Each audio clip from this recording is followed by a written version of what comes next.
Messi, Ronaldo কিংবা Neymar এরা সবাই এসেছিল একদম দরিদ্র পরিবার থেকে। দুবেলা ঠিকমতো খেতে না পারলেও ফুটবলে তারা হয়েছে এক একজন নক্ষত্র। ঠিক তেমনই ভাবে আজ বলবো এমন একটা প্লেয়ার ভিনির কথা, যার কিনা ছিল না থাকার মতো জায়গা, কিন্তু তার ছোটবেলা থেকে একটা ড্রিম ছিল বিশ্বের বুকে একজন লিজেন্ডারি ফুটবল হওয়ার। কিন্তু ওই যে কথায় আছে না, রিয়েলিটি মাঝে মাঝে খুব নিষ্ঠুর হয়, আর ভিনির ক্ষেত্রেও ঠিক তাই হয়েছিল।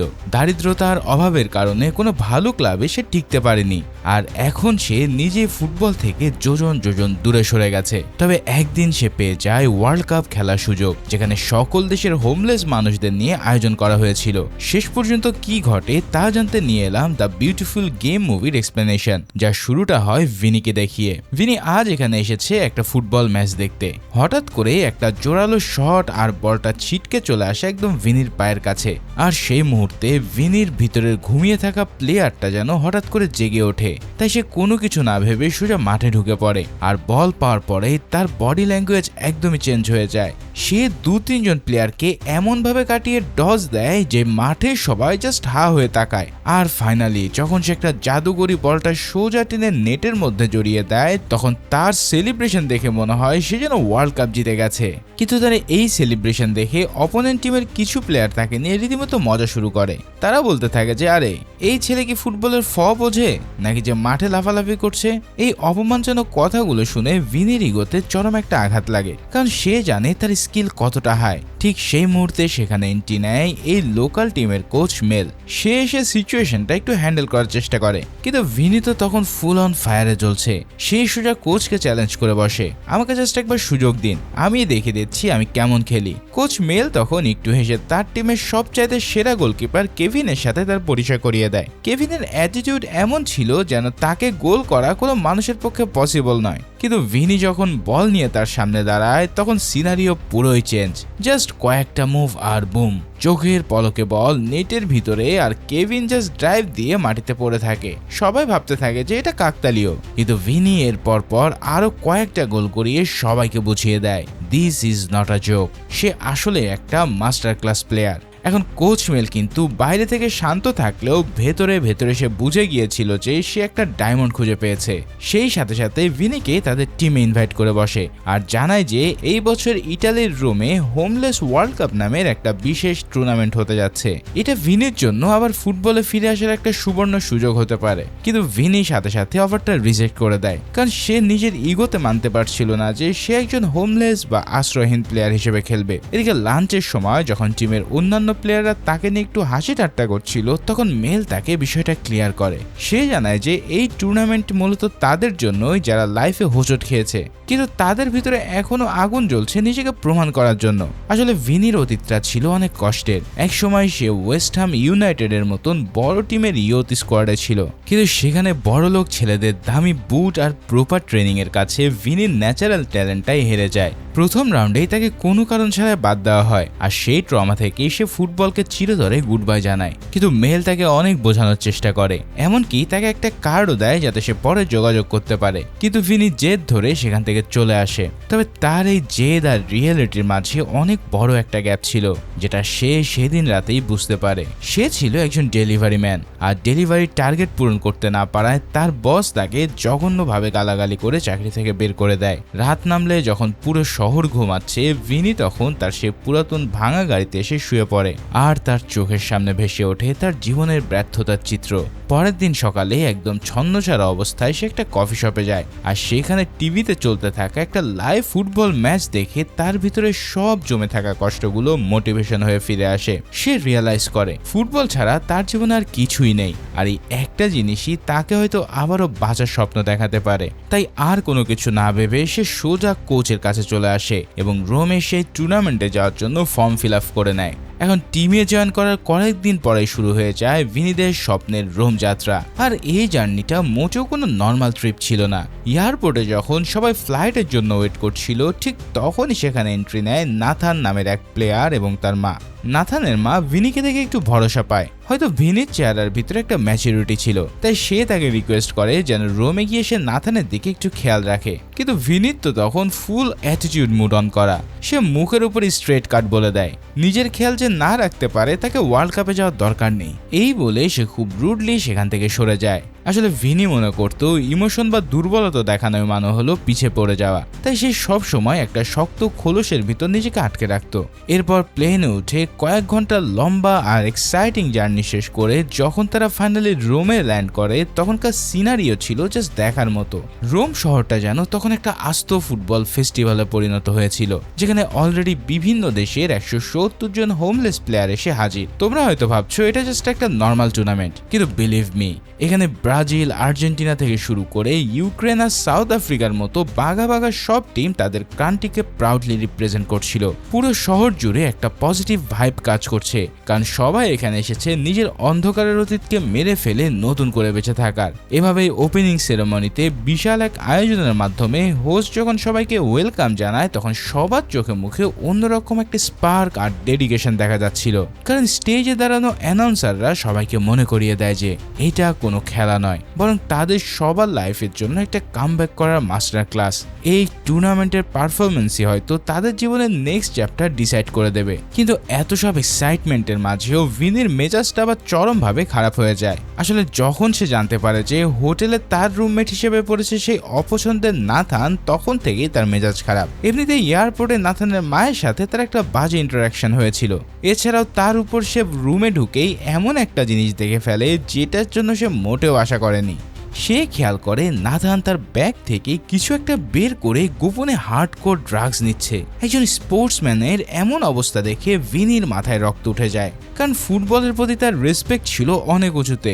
সে কোনো কিছু চিন্তা না করেই সাথে সাথে ছুটে যায় কোচ মিলারের কাছে এবং তাকে আলটিমেটাম দেয় যে নাথানকে নিয়ে যেন কোনো একটা হার্ড ডিসিশন নেয়। কিন্তু মেল তখন বেশ কুল একটা রিয়াকশন দিয়ে তাকে বোঝানোর চেষ্টা করে। সে বলে, শোনো ভিনি, এখানে সবাই খেলতে এসেছে ঠিকই, কিন্তু মাঠের বাইরেও সবার একটা পার্সোনাল লাইফ আছে, আর সেটা নিয়ে আমাদের এত জলদি জাজ করার কোনো রাইট নেই। তো কোচের এই কথায় ভিনির ইগোতে মারাত্মকভাবে আঘাত করে, তাই সে রাগে ফুঁসতে ফুঁসতে রাতের বেলায় হোটেল ছেড়ে সোজা রাস্তায় বেরিয়ে যায়। ভিনি সারা রাত রোমের রাস্তায় একা একা ঘুরে বেড়ায়, আর তার মাথার ভেতরে রাগ, হতাশা আর অতীতের সব ব্যর্থতার স্মৃতিগুলো যেন একসাথে তাকে টর্চার করছিল। পরের দিন সকালেই তাদের টুর্নামেন্টের ফার্স্ট ম্যাচ, আর তাদের অপোনেন্ট ছিল টুর্নামেন্টের অন্যতম ডেঞ্জারাস আর স্ট্রং টিম সাউথ আফ্রিকা। কিন্তু ভিনির তো এখন কোনো পাত্তাই নেই। টিমের বাকি প্লেয়াররা রীতিমতন প্যানিক করা শুরু করে দেয়, কারণ ভিনিকে ছাড়া সাউথ আফ্রিকার মতন ফিজিক্যাল টিমের সাথে ফাইট দেওয়া প্রায় ইম্পসিবল একটা ব্যাপার। তাছাড়াও ভিনি ছিল ইংল্যান্ড টিমের ট্রাম্প কার্ড, তাকে ছাড়া পুরো টিমটাই যেন কেমন অগোছালো আর কনফিডেন্সলেস মনে হচ্ছিল। এভাবে সবাই যখন প্রায় আশা ছেড়েই দেয়, ঠিক তখন এন্ট্রি নেয় ভিনি। তাকে দেখে টিমের সবার মাঝে মুহূর্তেই যেন প্রাণ ফিরে আসে, আর সবাই এনার্জি নিয়ে একসাথে মাঠে নামার জন্য রাজি হয়ে যায়। কিন্তু মাঠে নামার পর তাদের জন্য এমন একটা টুইস্ট ওয়েট করছিল যে তারা কেউ ঘুণাক্ষরেও কল্পনাও করতে পারেনি। মাঠের রেফারি আর দর্শক সবাই রেডি, কিন্তু হোস্ট এসে হঠাৎ অ্যানাউন্স করে যে সাউথ আফ্রিকান টিম কোনো কারণে টাইম মতন পৌঁছাতে পারেনি, তাই এই ম্যাচটা আপাতত ক্যান্সেল করা হচ্ছে। এখন টুর্নামেন্টের রুলস অনুযায়ী অপোনেন্ট টাইম মতন না আসলে অন্য টিমকে উইনার করে দেওয়া হয়।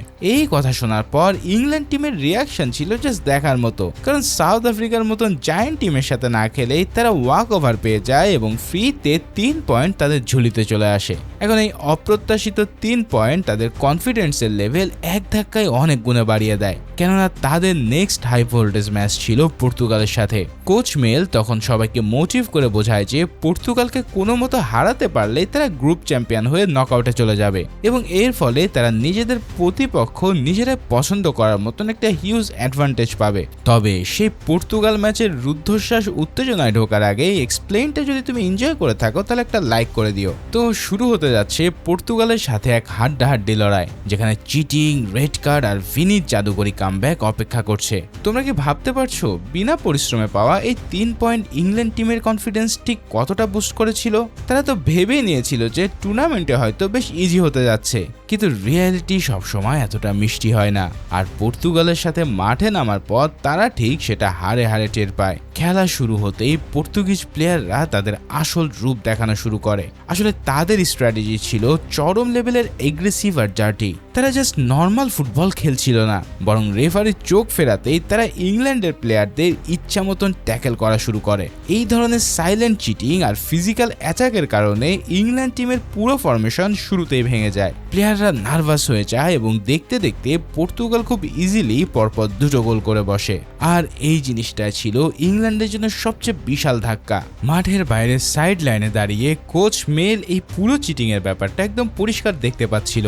সে তার প্লেয়ারদের এভাবে আনফেয়ারলি মার খেতে দেখে আর কোনোভাবে নিজেকে নিয়ন্ত্রণ করতে পারে না। তাই সকল নিয়ম কানুন ভুলে সে মাঠের একদম ভিতরে ঢুকে রেফারির সাথে তর্ক শুরু করে দেয়। কিন্তু ওয়ে কি, রেফারি কোনো লজিকের ধার না ধরে সোজা পকেট থেকে একটা রেড কার্ড বের করে দিয়ে কোচ মিলারকে মাঠ থেকেই বের করে দেয়। পুরো আকাশটা যেন ভেঙে পড়ে ইংল্যান্ড টিমের উপর। কারণ এরকম একটা প্রেশার সিচুয়েশনে কোচ ছাড়া একটা টিম লিড করা যে কতটা টাফ তা তো তোমরা বুঝতেই পারছো। তবে মাঠ ছাড়ার ঠিক আগে মেল একটা মাস্টার স্ট্রোক খেলে যায়। সে বেঞ্চ থেকে সরাসরি আমাদের তুরুপের তাস ভিনি এবং টিমের সবচেয়ে লম্বা প্লেয়ার স্ট্যানকে বদলি হিসেবে মাঠে নামিয়ে দেয়। এরপর ভিনি যখন বদলি হিসেবে মাঠে নামে তার চোখে মুখে কোনো ভয় বা কনফিউশন ছিল না, বরং সে একজন দক্ষ শিকারীর মতন প্রথমে পুরো মাঠের সিচুয়েশনটা স্ক্যান করে নেয়। সে অন্য সবার মতো অন্ধের মতো বলের পিছনে না ছুটে পর্তুগাল প্লেয়ারদের মুভমেন্ট আর পাসিং প্যাটার্ন খুব ঠান্ডা মাথায় রিড করতে শুরু করে।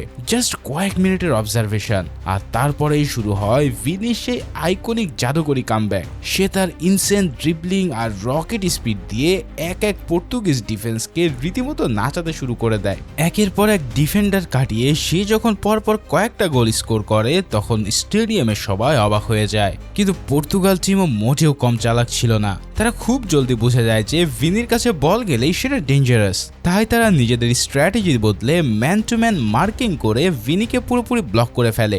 এরপর তারা বলের পজিশন নিজেদের কাছে আটকে রাখে। ফার্স্ট হাফ শেষ হওয়ার পর 5 মিনিটের যে ছোট্ট ব্রেকটা পাওয়া যায় সেখানে রেড কার্ড খাওয়ার কারণে কোচ মিলার তো টিমের সাথে কথা বলারই লিগ্যাল পারমিশন ছিল না। কিন্তু মেল নিচে এক সময় একজন জিনিয়াস ফুটবলার ছিল, তাই সে খুব কৌশলে লুকিয়ে ঠিকই টিমের কাছে পৌঁছে যায় এবং সেকেন্ড হাফের জন্য চরম লেভেলের একটা ট্যাকটিক্যাল মাস্টার প্ল্যান সেট করে ফেলে।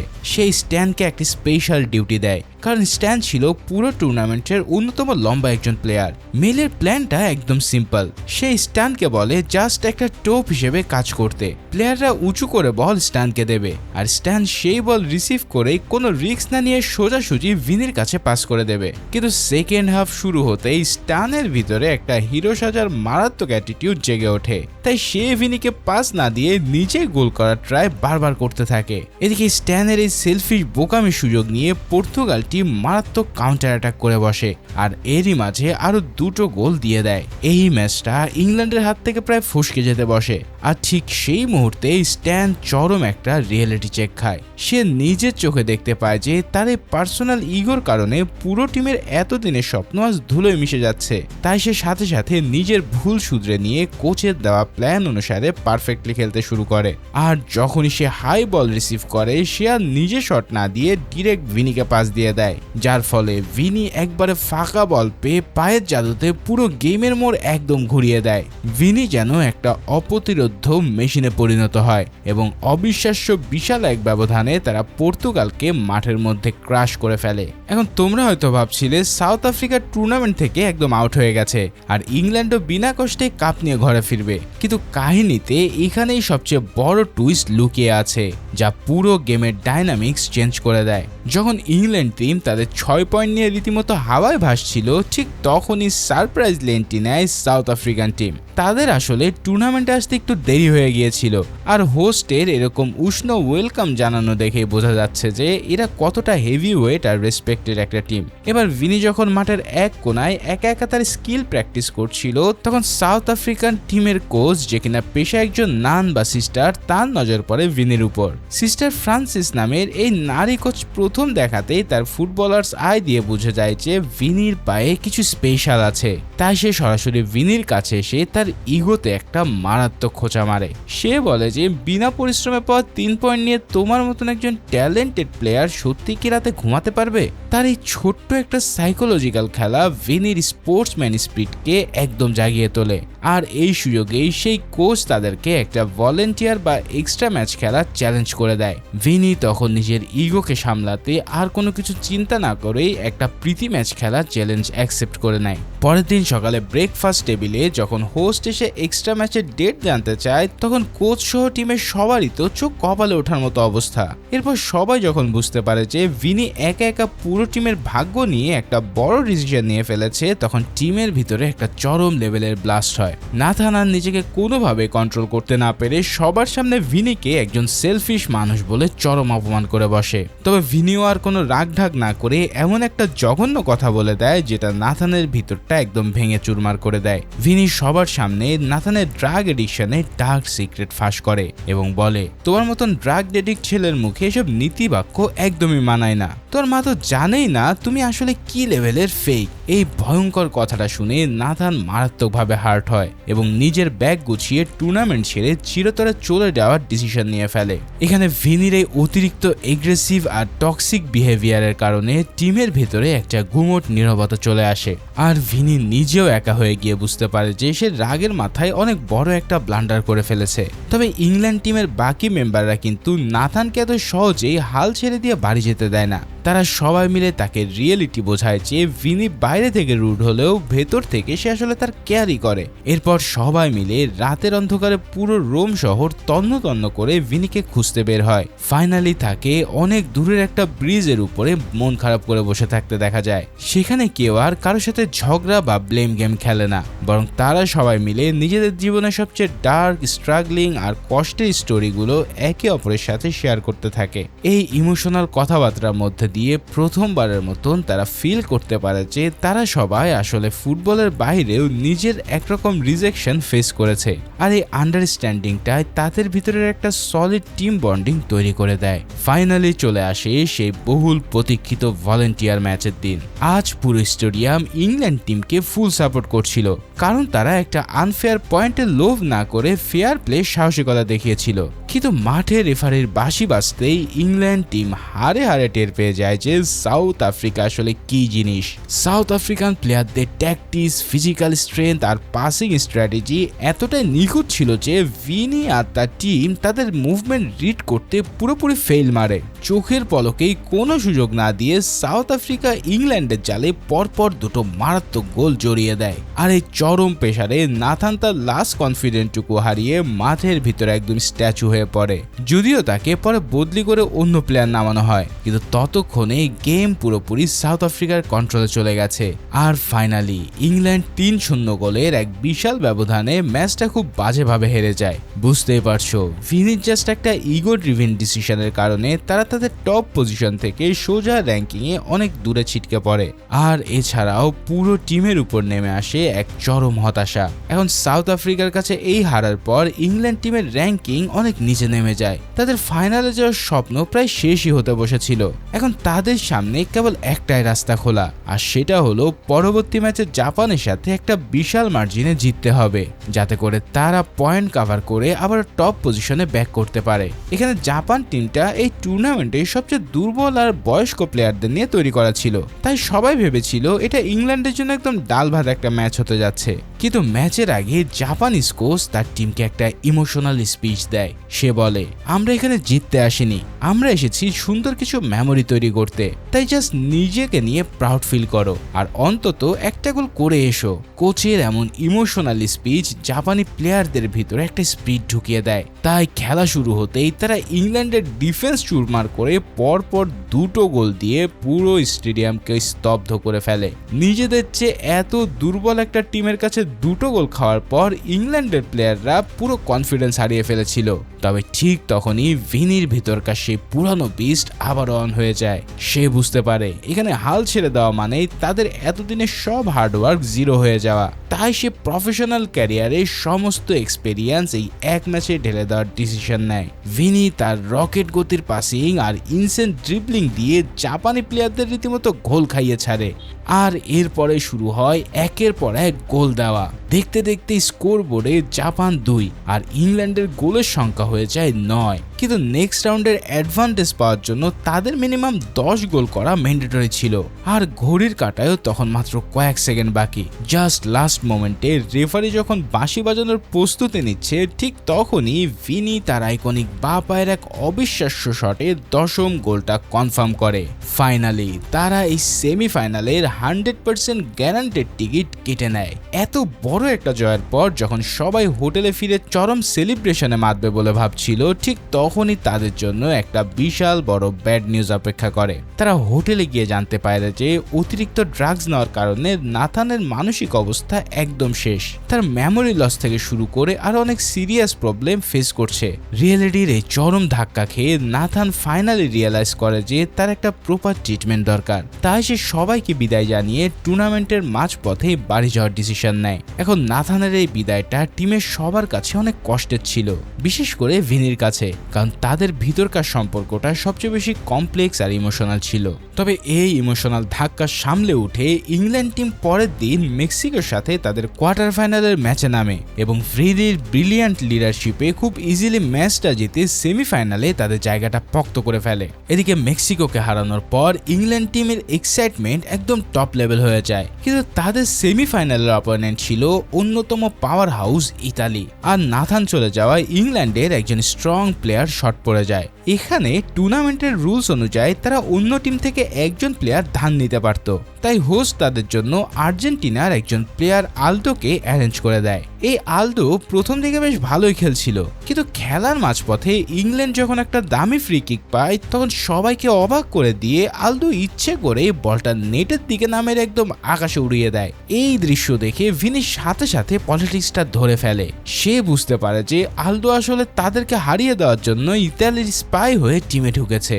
এখন মাঠের মাঝখানে ভিনির সাথে আলদোর বিশাল একটা ফিজিক্যাল অল্টারাকশন শুরু হয়ে যায়, যার রেজাল্ট হিসেবে রেফারি ভিনিকে ইয়েলো কার্ড দিয়ে কিছুক্ষণের জন্য মাঠ থেকে বের করে দেয়। কোচ প্রতিবাদ করতে এলে তাকেও রেড কার্ড দিয়ে গ্যালারিতে পাঠিয়ে দেওয়া হয়। এখন ভিনি মাঠে না থাকায় ইতালি যখন একের পর এক অ্যাটাক করছিল, তখন গেমের একদম লাস্ট মোমেন্টে ভিনি আবারও মাঠে ফিরে আসে। এরপর তার সেই পুরাতন ম্যাজিক দেখিয়ে একটা মিরাকেল গোল করে ম্যাচের স্কোর লেভেল করে নেয়, যার ফলে ম্যাচ ড্র হওয়ার কারণে ডিসিশন চলে যায় পেনাল্টি শুটআউটে। এই চরম উত্তেজনার এক পর্যায়ে দুই টিমের পয়েন্ট একদম টাই হয়ে যায়। ঠিক সেই মোমেন্টে ইতালি তাদের একটা ভাইটাল পেনাল্টি মিস করে বসে, আর ইংল্যান্ডের সামনে ফাইনালে যাওয়ার জন্য জাস্ট একটা লাস্ট গোলের সুযোগ এসে দাঁড়ায়, আর এই দায়িত্বটা পড়ে যায় খোদ ভিনির কাঁধে। তবে ফাইনালে যাওয়ার এই চরম উত্তেজনায় ঢোকার আগে স্টোরি টেলিং এনজয় করলে চ্যানেলটা অবশ্যই সাবস্ক্রাইব করে দিও। তো পুরো স্টেডিয়ামে যখন পিন পতন নীরবতা, তখন ভিনি একটা লম্বা শ্বাস নিয়ে বলের সামনে দাঁড়ায়। এরপর রেফারি বাঁশি বাজানোর সাথে সাথেই সে নিজের সব শক্তি দিয়ে একটা হার্ড শট নেয়, কিন্তু ভাগ্যের নির্মম পরিহাসে ভিনি সেই আইকনিক শটটা জালের বাইরে দিয়ে বেরিয়ে যায়। আর এই একটা মিসের কারণে ইংল্যান্ডের ফাইনাল খেলার স্বপ্ন চিরতরে শেষ হয়ে যায়। ভিনি এই ট্রমা কিছুতেই সহ্য করতে না পেরে মাঠের মাঝখানেই ভেঙে পড়ে এবং নিজেকে এই হারের একমাত্র কারণ ভেবে আবারও চিরদিনের জন্য ফুটবল ছেড়ে দেওয়ার এক ভয়ানক ডিসিশন নিয়ে নেয়। এই সিনটাতে ঠিক মনে পড়ে যায় কোপা আমেরিকায় আর্জেন্টাইন মেসির কথা। যাই হোক, এদিকে ভিনি যখন আইসোলেশনে, তখন আমরা দেখতে পাই এই গল্পের সবচেয়ে বড় মাস্টার মাইন্ড কোচ মিলকে। সে টুর্নামেন্টের হোস্টের সাথে একটা গোপন সত্যি শেয়ার করে। এই সত্যটা শুনলে তোমরা অবাক হবে। এখানে মেহিল জানায় সে আসলে ভিনিকে বহু বছর আগে থেকে চিনত। ভিনির বয়স যখন ছিল মাত্র 12 বছর। মেহিল জানতো যে 18 বছর বয়সে আনফেয়ারলি রিজেক্ট হওয়ার পর ভিনির ভেতর আগুনটা নিভে গেছে, আর সেটা আবারও জ্বালানোর জন্য সে ইচ্ছে করে ভিনির ডেলিভারি রুটের আশেপাশে তার টিমকে প্র্যাকটিসে রাখতো। ভিনিকে আবার মাঠে ফেরানোর এই মাস্টার প্ল্যান শুনে হোস্ট মিলকে একটা সলিড আইডিয়া দেয়, কারণ সেমিফাইনালে সাউথ আফ্রিকার একজন প্লেয়ার মারাত্মকভাবে ইনজুর্ড হয়ে যাওয়ার কারণে ফাইনালে তাদের একজন প্রক্সি প্লেয়ার দরকার ছিল। এভাবেই পরের দিন সকালে ভিনির ঘুম ভাঙে একদম ছন্নছাড়া অবস্থায় একটা রেলওয়ে স্টেশনের পাশে। মন খারাপ করে বসে থাকার সময় হঠাৎ করে তার নজর যায় রেল লাইনের পাশে পড়ে থাকা একটা ফুটবলের দিকে। ওই একটা বল যেন তার গত কয়েক মাসের সব ইমোশনকে একসাথে ফ্ল্যাশব্যাক করিয়ে দেয়। সে হঠাৎ করে রিয়ালাইজ করতে পারে যে পেনাল্টি মিস করার পরেও তার টিম তাকে ব্লেম করেনি, বরং সে নিজেই নিজের ইগোকে স্যাটিসফাইড করতে গিয়ে সবার সাথে খারাপ বিহেভ করেছে।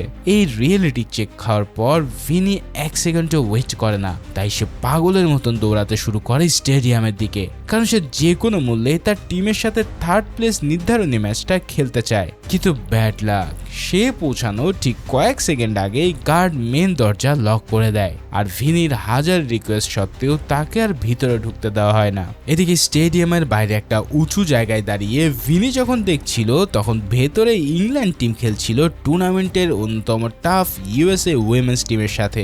ইউএসএ টিমের হার্ডকোর ট্যাকটিক্স আর স্পিডের সাথে ইংল্যান্ডের টিম প্রথম দিকে একদমই পেরে উঠছিল না, যার কারণে তারা পরপর অ্যাটাক হজম করে প্রায় আশা ছেড়েই দিয়েছিল। ঠিক সেই হতাশার মোমেন্টে আলী এবং বাকি টিমের মনে পড়ে যায় প্র্যাকটিসের সময় শেখানো ভিনি সেই স্পেশাল মাস্টার ক্লাস টেকনিকের কথা, আর সেই টেকনিকগুলো দিয়ে ইজিলি ডিফেন্স ব্রেক করা পসিবল। তারা ভিনির শেখানো সেই আইকনিক লেফট ফুট স্ট্র্যাটেজি আর ডামি মুভমেন্টগুলো ফলো করে, আর হঠাৎ করে কাউন্টার অ্যাটাক শুরু করে দেয়, যার ফলে সবাইকে অবাক করে দিয়ে পরপর গোল করে তারা এই ম্যাচ জিতে নেয়। এই সব কিছু বাইরে দাঁড়িয়ে নিজের টিমের এই এপিক কামব্যাক আর নিজের শেখানো ট্রিক্সগুলো সাকসেসফুল হতে দেখে ভিনির চোখে পানি চলে আসে। সে প্রথমবারের মতন ফিল করে যে ফুটবল শুধু একা জেতার গেম নয়। ইংল্যান্ড টিম তখন তাদের থার্ড হওয়ার মেডেল আর সেলিব্রেশন নিয়ে অনেক বিজি। ভিনি তখন চুপচাপ সেখান থেকে চলে যেতে যাচ্ছিল, কিন্তু তখনই সেখানে এক বিশাল টুইস্ট নিয়ে এন্ট্রি নেয় সাউথ আফ্রিকার সেই সিস্টার কোচ। সে ভিনিকে সরাসরি অফার করে ফাইনালে সাউথ আফ্রিকার জার্সির গায়ে ইতালির বিপক্ষে নামার জন্য, কারণ একজন সত্যিকার ফুটবলারের কাছে ন্যাশনালিটির চেয়েও বড় পরিচয় হলো সে মাঠে নেমে দ্য বিউটিফুল গেমটাকে খেলতে পারছে কিনা। কোচের এই মোটিভেশনাল কথা শুনে ভিনির ভেতরকার সেই স্পিড আবারও জেগে ওঠে।